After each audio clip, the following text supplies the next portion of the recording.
Good morning and welcome to the Open Heavens Daily Devotional on this day, Saturday, August 17, 2024. The topic is Prayer Contaminates.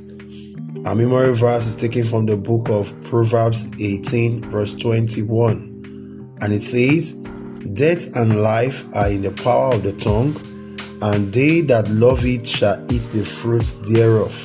Our Bible text is taken from the book of Proverbs chapter 18, verse 20 to 21. And it says, "A man's belly shall be satisfied with the fruit of his mouth, and with the increase of his lips shall he be filled. Death and life are in the power of the tongue, and they that love it shall eat the fruit thereof."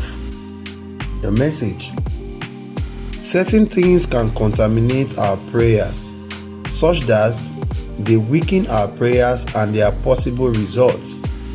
One such thing is speaking words that are against what we are praying for. When you pray about your country, for example, and later join others in saying that nothing good can come out of that same country, you have contaminated your prayers already. Don't pray for God to give life to something and then turn around to speak death into that same thing. You will not get result from such a prayer. Joel 3 verse 10 says, "Let the weak say, I am strong." In other words, if you have prayed for strength but can still see traces of weakness in you, at that point say, "I am strong." As your word goes in line with your prayers, they will remain potent enough to deliver the results you seek. When you pray about something, it is important that your words and your thoughts agree with your prayers. This way, you will not stand in the way of the answer to your prayer. Another thing that contaminates prayer is lack of concentration while praying. This is when people pray, but their hearts are not in the prayer. Rather, their minds are occupied with other things.